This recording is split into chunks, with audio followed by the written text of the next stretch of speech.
Hello guys, welcome back again to Nursing and Therapy by Adobe. So today we're having our very first interview. Someone very important and special by name Eric. And Eric is a physiotherapist here in the United Kingdom. So today he's here to tell us about physiotherapy and a lot of things. I'm sure he has a lot of things in store for us.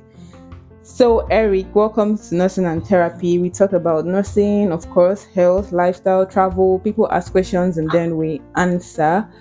So, like I said, I know you have a lot of things to tell us. But before we start, can you just give us a brief introduction about yourself? Is that fine? Yeah, that's okay. I do hope I have a lot of things to say anyway. Yeah, you mentioned my name. I'm Eric.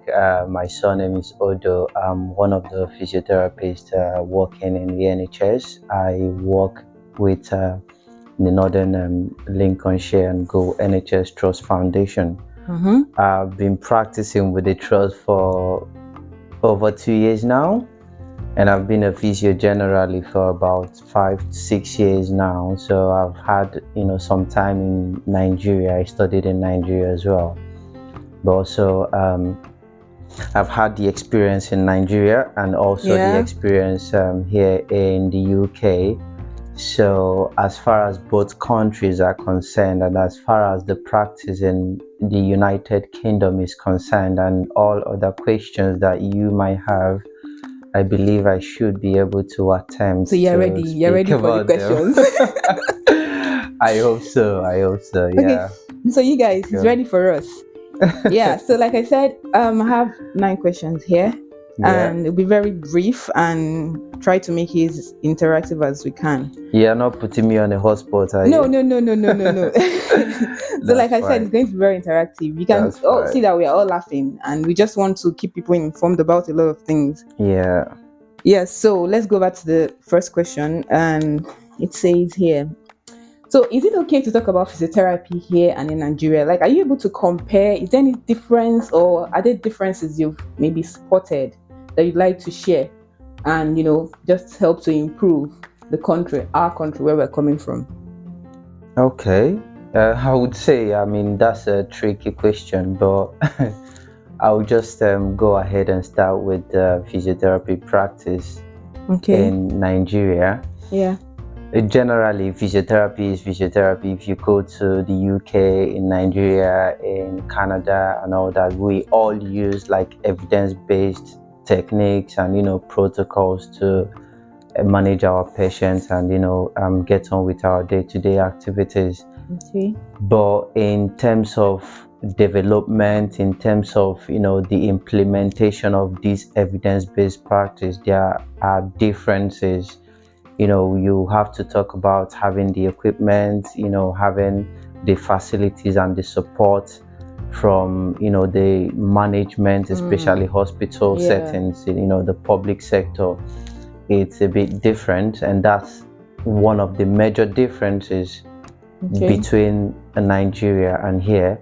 So like I said, starting from Nigeria, physiotherapy, basically you have to study for 5 years in Nigeria. So you know what that means. Like, if you look back to the time as an undergraduate, it was quite like a big drill. Like, you do a lot of courses and all that. Yeah. But here in the UK, you're practicing, like you're studying you're studying for just 3 years. And so is it just 3 years? Yeah, it's just 3 years. It's just 3 years, and just a smooth ride. So, and when you finish, you're coming out with the master's degree. It's not like bachelor's degree. Oh, okay. So yeah, you study for 3 years and then you're out of uni, you're practicing as a physio. Whereas in Nigeria, you get to go through the university for 5 years. So I don't know, in terms of the knowledge base, if those people in Nigeria get to learn more than this, but in terms of the practice, it's all the same. We're using the NICE guideline, the researches, the most evidence recent evidence-based practices to see our patients. Yeah. So yeah, but in Nigeria, you come to work sometimes, you know, you don't have like the electricity, you can't use some of the electronical gadgets, your laptop, your computer, you can't use it. Yeah. You know how it is in Nigeria. Yeah. So, and you know, sometimes the hospital generators, they wouldn't put it on and all those kind of stuff. And it's not just about, because one of the things in physiotherapy is we are very skilled at improvising. So if you don't have light, Do you guys really improvise? Yeah, we improvise. So if you want to use like a particular equipment and it's not available, you can just look around and use whatever you have around you to offer the treatment. We do that a lot. Okay. But if you look at it very well critically, it's not just about the improvising and all that. It has to do with the motivation and then how the whole system and the whole environment would make the therapist feel, and this would actually relay or still contribute to how they are going to attend to the patients. Okay. Now, if you are meant to do a work with your laptop, you don't have electricity to do it, you will start thinking of alternative ways. That time that you're using to think, you're wasting time. And for the fact that you're wasting time, your energy levels at the end, you don't come up with kind of diminishing. You don't come up with something tangible. You will just be demotivated and you'll find yourself just doing it just anyhow. So that's the thing, and it all boils down to the government, the management, and all those things. So if we have the facilities, I believe we should be able to do a lot much more better than what we're doing here. So that brings me to the practice here. It's all about a pattern. The NHS it has a pattern. So if you're talking about patient management, we are looking at using NICE guidelines. Okay. So you have policies, you have guidelines, you have evidence-based practicing guiding your practice, and all these things fall under the Health and Care Profession Council, which is the HCPC, the regulatory body in the UK. So we try to shape our practice in accordance with the latest policies, guidelines, and all these things. Because here policies very important to them. Yeah, very, very important. It's very important. I mean, that's the only way they used to step up their game. So they set policies and they would want that uniformity in different, because the healthcare is free here. You wouldn't want the wave to be moving to one hospital because these people are doing better than these people.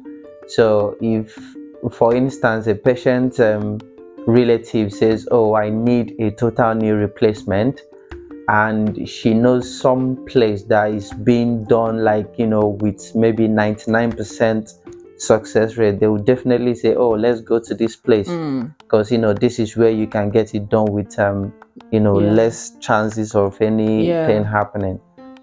So but it's not the same here. No, it's not, because everywhere is the same. So far it's NHS, everywhere is the same. So they try as much as possible to make their game uniform, and it's all about that policy that is guiding everything, ensuring adherence to your timing, coming to work, commitment to your work, seeing patients, and even your outcome measures, which is a determinant of are you getting your result from the treatment you're giving or not.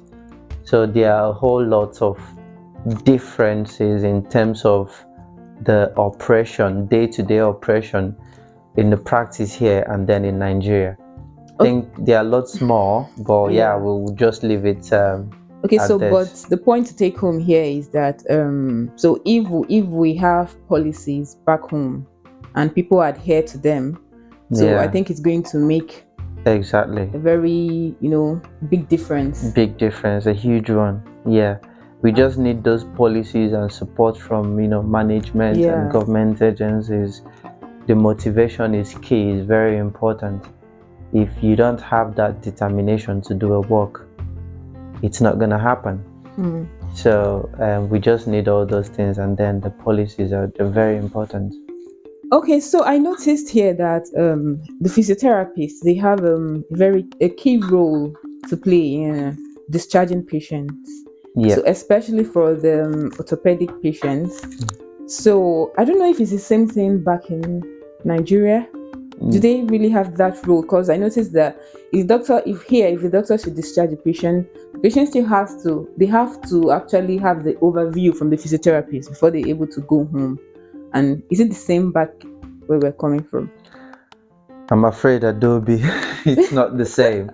Yeah, that's one of the things. In Nigeria, they just get to manage and see that result when you are in the clinic, but the moment you leave the clinic, you've gone home.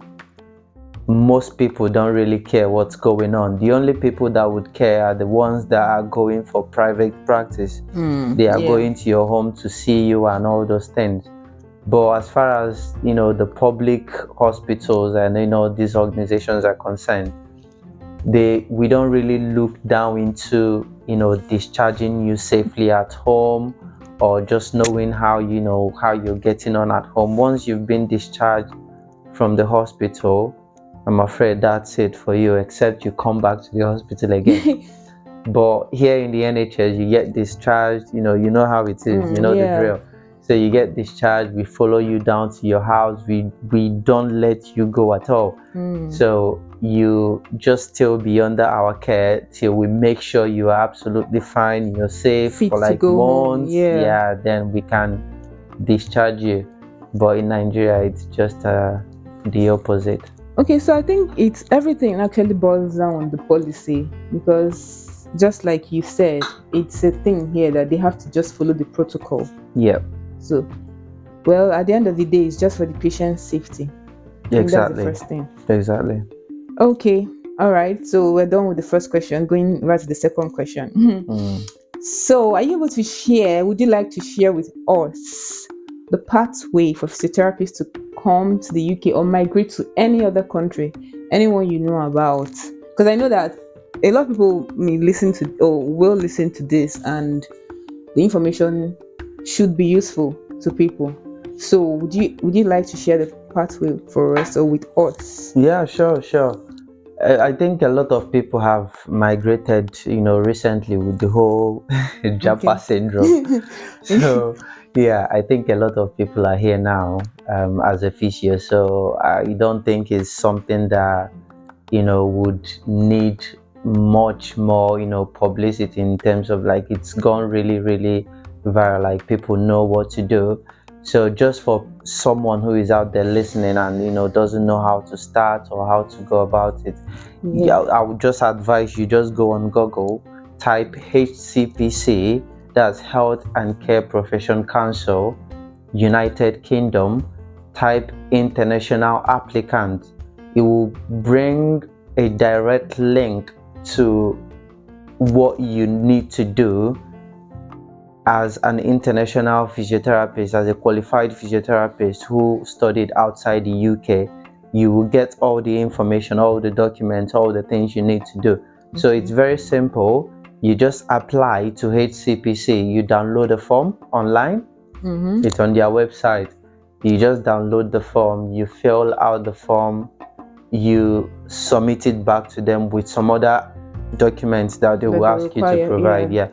It's not something difficult. All the documents is just like your degree results, your internship certificates, and all those things. They just want to be sure you are qualified to work when you come to the UK. But how long does it take for all these things, the process? How long do you think it takes from the time you start the application until you come here? How long? Can you just give an estimate? Ideally, I would say 4 to 6 weeks. But if the waiting list is high, it would take more time. So if the pressure is up, like a lot of applications are coming in, it would take more time for them to process it. So it depends on how much applications they've got on their hand, and then the HCPC staffing levels, because Okay. we'll also put that into consideration, because Yeah. during the COVID time, they were working from home, they were short staffed and all those things. So it depends on the staff, but ideally just 4 to 6 weeks, and your application should be through, and then you can come look for job. Okay. Yeah. All right. So, if you are interested in coming to the UK, or I think, okay, just basically UK for this HCP. What's that again? HCPC. Okay. Yeah. So you've heard it. If you're interested, you just go through that pathway. I mean, nothing in life is easy, but you just have to start it if you want it. Of course. Yeah. Okay. So, the next question. This is for people that are still new here in the country, or people that are aspiring to come to the country, and people that have not really spent most time or time here. So just want to tell us how your experience in the profession here was, and also with the season now, that's the winter season, how you're able to cope. So I'm asking 2 questions here. Yeah. How was the experience as a physiotherapist when you came in? How was it? Was it difficult for you to cope? What were your challenges? And then how did you cope, how did you cope, or how were you able to cope with the winter as the first timer in the country?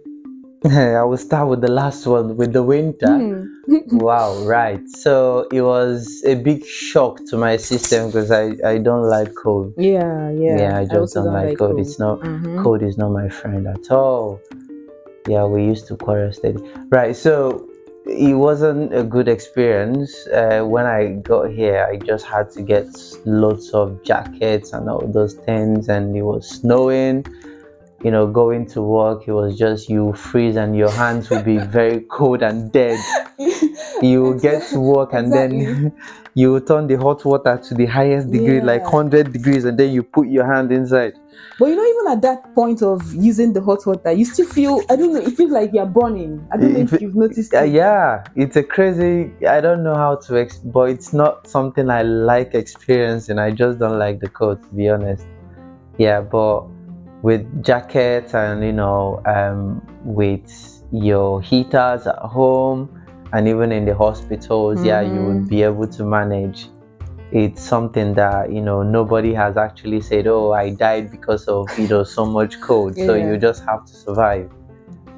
So the second one, which is the practice here, how I was able to cope. I mean, physios in Nigeria are amazing, to be honest. I'll be honest, it's just the system that is not. We are amazing. The system is nowhere like good. When I mean good, Nigerians are amazing. You have the clinical background. You have a good sound knowledge from your uni, from the clinics. Hands-on techniques, manual handlings, and all that. But coming here, there are lots of things that you might be able to learn and add to the one you have already, and it's not going to be difficult. It's just like some equipment that we don't have back in Nigeria, which is just down to poor facilities in the hospitals, like I mentioned earlier. So when you come here, you will see some equipment, you just do some trainings, get used to them. There are some softwares in the systems that you would use for patient data management, patient record keeping, and all those things. So, and here in the UK, they are also nice people, so you would start getting used to them. Even though they are nice, you would have to work your way towards understanding people better, like that cultural difference. Getting along with their jokes, with what matters to them, just taking it easy with everything. But in general, it's not that difficult. Definitely, you have to learn some new things, but it's just it's not a rocket science. Anybody can do it. So do you this thing there people believe in, or people say that you have to unlearn to learn? So do you think you need to unlearn to learn? Like in the whole system, the whole country, do you think you have to unlearn, even in physiotherapy, do you unlearn to learn their style or their system? I wouldn't say I wouldn't say in physiotherapy you don't. The thing is, we actually add to what we already know. Okay. So okay. as a physiotherapist coming from Nigeria, I'm You're telling adding. you, you're good already because Oh, you have the nice. knowledge. Nice You to hear come that. here, you Yeah. just have to learn more. You don't unlearn. Yeah, nice. So, yeah. but in the system generally, like in UK, there are some aspects that you would have to not really unlearn, but you just have to unlearn a little bit. For instance, the driving. Oh, yeah. Which is right side. Yeah. In Nigeria, you're doing the left. Yeah. So you just have to unlearn the left.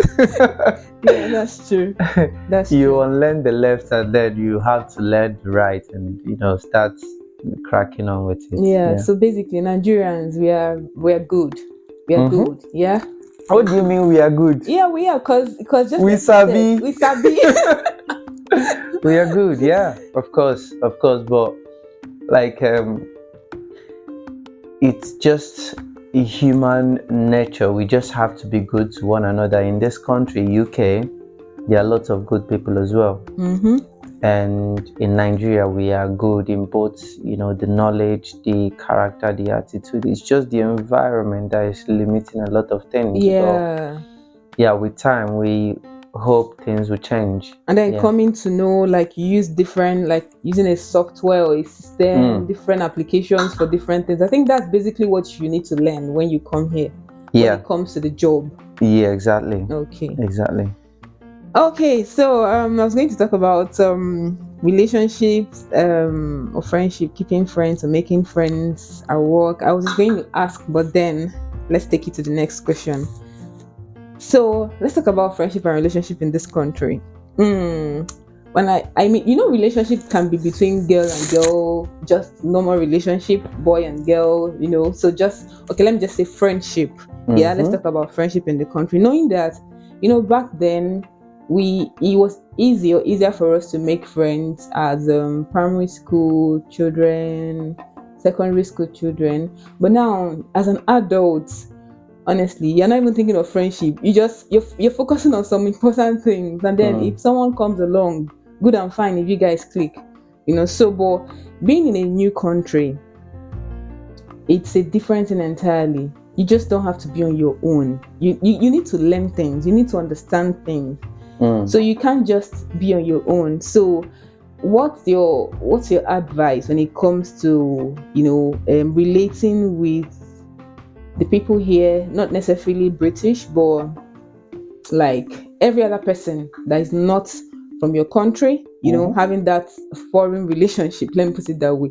So what's your advice concerning that? You see, Adobe, when you call it an advice, I just don't, I'm not a professor in this department, so I'm not going to be giving advice. Okay. What I would say is just something that works for me. Okay. I know people would say, oh, it's a bit difficult making friends. Of course, you're in a different environment where people have different cultures and values. So they have different priorities.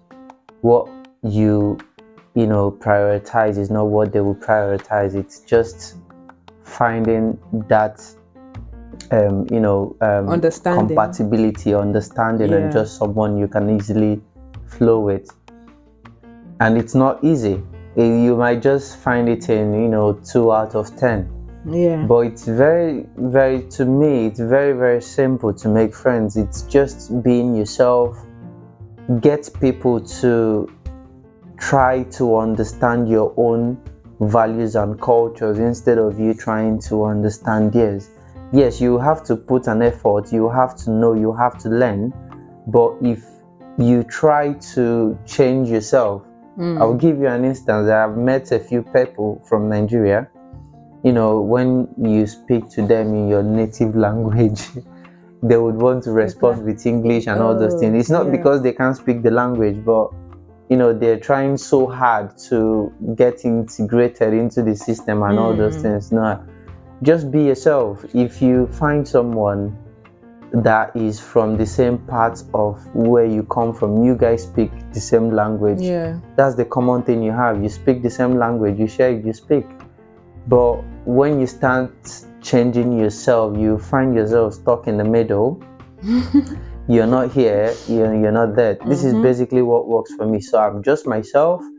If I'm talking with someone from the UK, I know I would have to still be myself, but at the same time, I would be very, very sensitive and be very cautious in terms of what their values are and all those kind of stuff. Yeah. So yeah, it still works out fine. I've got a couple of friends, and lots of Nigerian friends, even friends from different countries, Zimbabwe and some other countries. I was going to mention that as well. So, coming here and just like in the midst of should I say different race, and a different color, let me put it that way. So coming here and then you're in the middle of that race, the different race, and then you see someone that is seeming to be the same race as you. The person may not necessarily be Nigerian, but there's this thing that when you see that person, the person may be from Ghana, from Zimbabwe, you guys may just tend to start talking. So here you see that we appreciate the fact that Africa is one. It's not necessarily this person is a Nigerian or just that Africa is one. I think I agree with you on that. Okay. All right, so that was a nice one. So I think we are done with physiotherapy now. So let's just go to other things, lifestyle. Yes. So you've been here for you've been here for a while, and I just want to ask, for some people that are new here that will be listening to this, I just want to ask what you do for fun. What are the things that here it's not like our country that you can just call up someone or could just call someone up at any time. Oh guy, where you at or where you dey, you just want to hang out. So here you have to just do things yourself, and if you find someone to hang out, it's beautiful. But you need to know places, you need to know where to be at a time. Okay. So where or what do you do for fun here, and some fun places that you can just share with us? Where you've been to? Of course. I don't joke with fun. Having a break, it's very important, because they would always tell you, work hard, play hard. So that's where communicating or speaking with some people who have been here, like the UK residents and all that. You speak to them and then you ask them questions like, what do you do for your weekend? Sometimes you're not asking them because you're truly interested in their lifestyle or whatever. You're just trying to get out the things they do for fun, the places they go to. And then when you learn these things, you can actually start making a list of where you can visit or places where you can go and chill. Or you can just say, oh, do you mind if we just go to this place together and all those things. So there are lots of places around, like the cinemas. I think Black Panther I think it's about 3-4 months ago anyway. But yeah, I go to cinemas. I've seen the avatars and all those things. Any new movie, nice new movie, I enjoy going to the theater and looking at the 3Ds and all that. It gives me joy.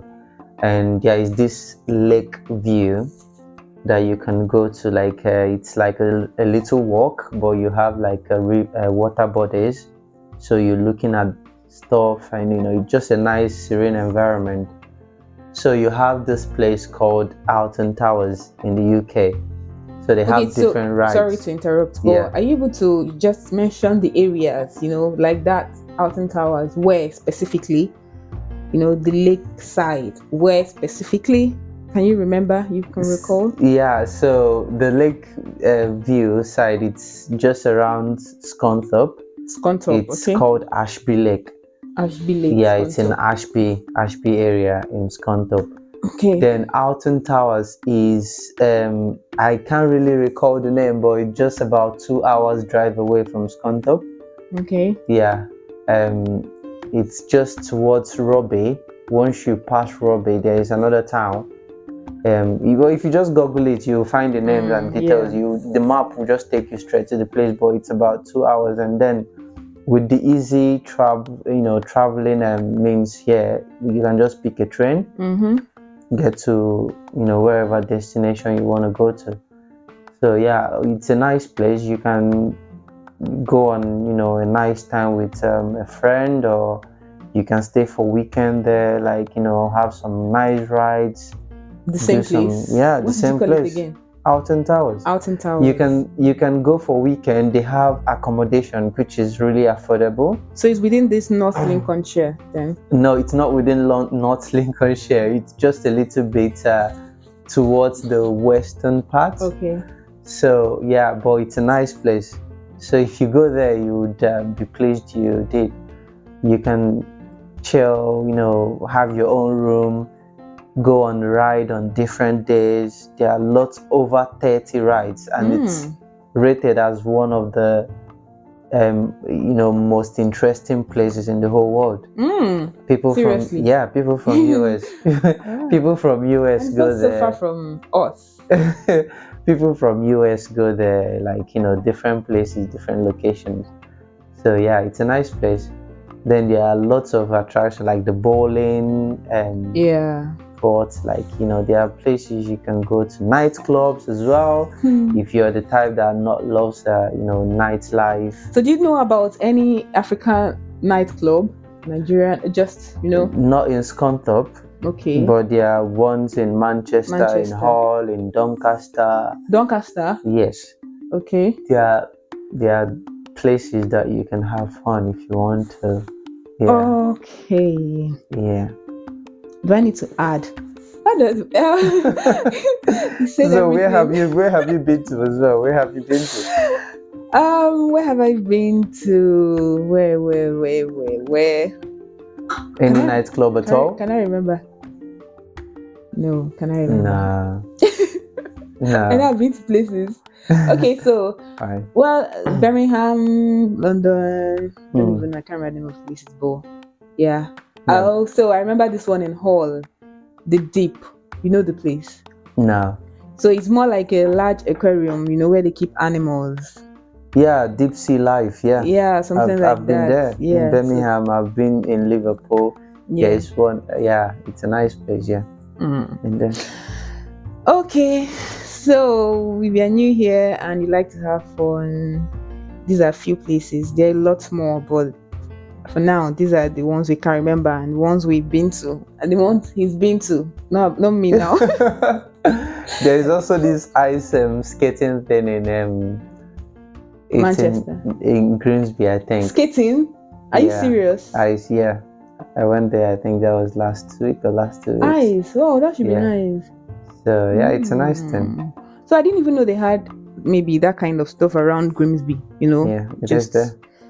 Okay. So that's the list, but there are lots more, like I said. So the next question, we have 2 more, and we'll be done. So I think you're fashionable, and I don't know if do you think you're fashionable?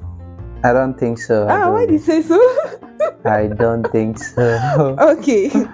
All right. So even if you think you are not, so just can you tell us? I know that here everyone is just all dressed up, just telling now that the weather is cold, and everyone is just in her winter jacket and his winter jacket, and you don't even get to see what people wear. Yeah. Although here it's more like no one is looking at what you're wearing. Just just be doing your thing. Yeah, just do your thing. Yeah. So, but are you able to tell us some physical or online stores that that they're affordable and where you can shop some nice footwears or clothing, some beautiful ones, affordable? Do you know 1 or 2 places for guys? Yes, I think I do. There are lots of online stores. It's just about typing something on Google, then you get lots of websites where you can buy stuff. So you have like JD stores. Okay. You have Sports Direct. Sports you have Direct, you have Studio. You have Primark. Primark is more of a physical store. You just go in and then you make selections of clothes. You have Matalan. There are lots of online stores that you can. It's just how much do you have? How much are you willing to spend? Yeah, there are lots of them. So, but you see, fashion is something that is very important. I don't know about people, but to me, no matter how people are dressed, around me, I will always want to, as much as I feel I can, how much capacity I've got, I will try as much as possible to look good, because I love business. Dressing is a good business, trust me. I also believe in that, because I also believe in this thing that people say, oh, you are addressed the way you dress. Exactly. Yeah, so you just dress good and then it's a good thing. Sometimes it just has to do with your feeling as well. When you dress good, you're looking attractive, it just has something to do with your feeling. You just feel happy. Yeah, and I also think being fashionable and it's should I say, it depends on your style. There's some people that are very stylish. And which also depends on the way you are able to combine what you have. So that's what I think it is. It's not just about getting some things that are expensive and then you're not able to combine, you're not able to wear it well. Yeah, exactly. So you can actually get some, let me use the word cheap or affordable, and then you're able to combine it. You dress well. When someone sees you, they just admire you. Of course, yeah. It's just having that dress sense, knowing what to go with and what not can go with. Just the rule. It's that simple. Okay, so he's mentioned about 4 stores now. Mentioned JD, Sports Direct, Primark. A lot of people know Primark. Even back in Nigeria, we all know Primark. And what did you call the other one? Matalan. Yeah. Studio. My brain is still very sharp. Of course, there are other places. If you've got some money that you want to spend, of course, you've got like Louis Vuitton, you've got like you've got Adidas, you've got like places where you can buy like what do you call it? Designer clothing. So Balenciaga, you've got lots of them. So it depends on your purse. It depends on your pocket. Okay. All right. So we are the last question now. We have the last question. Do you know about perfumes? Do you know about perfumes? I don't know about perfumes. I think you do. Why do you think I do? I don't know about perfumes. Okay, so can you smell my perfume now? No, you cannot. I don't know about perfumes. Oh, so you've got nothing to tell us about perfumes? No. I know you have something. Yeah, you have something. You don't be running away. You have. You should say it. I'm not good with perfumes, but I just love good fragrances. Like I love good, things that smell nice. So of course I would always go for perfumes that are nice and long lasting. Not too harsh. Okay. Yeah, long lasting. Yeah, in terms of I don't know, but yeah, something nice and just something acceptable. So that means you would prefer, should I say, female fragrances? Why would I prefer female fragrances? They're just rosy. No, I'm not. I don't do female fragrances. I just male fragrances, like 1 million. He's mentioning them. Yeah. Okay. Givenchy. Yeah, all those ones. I don't know much about perfume. Trust me, I don't. Okay. Yeah. All right. Well, I think if you just want to get a perfume, just go to the store. They have some stores that really sell nice perfumes, and there are a lot of them. Besides the designers, they have designers. Yes, we all know designers, but there are some beautiful perfumes that are really nice. Like, well, the one I know and I like, Poison Girl, was designer. Poison. That's an expensive perfume. Poison Girl was nice. It really costs nice. Over 100 pounds. The perfume. I think it depends on the. Should I say the males? I think it depends on the males. Poison Girl. Yeah. So thank you very much for sharing this time with me, with us, the listeners, of course. And you're always welcome. I don't know. I hope I'll have you again. Thank you for having me on your space, and I appreciate the topics you brought up for discussion. It's quite nice and interesting. And I look forward to speaking to you again. And for the listeners, if you've got any questions, just if you can pop an email to Adobe, if you could just reach me out somehow, I should be able to help with anything if you want. Yeah, sure. So just like he said, if you have any question, my email address zenithhealth@gmail.com. I'm going to drop it down there. So if you want to ask him anything, just send an email, send any question. I'll reach out to him. He can as well reach out to you if you want to know about anything. So thank you very much, guys, for listening, and I hope you share as well and ask your questions. Thank you, Eric. Thank you for this time. And like I said, I hope to have you again on this space. Yeah? Thank you on this space. All right. So see you guys later. All right. Have a nice and lovely evening, morning, afternoon. So bye for now. Yeah, bye.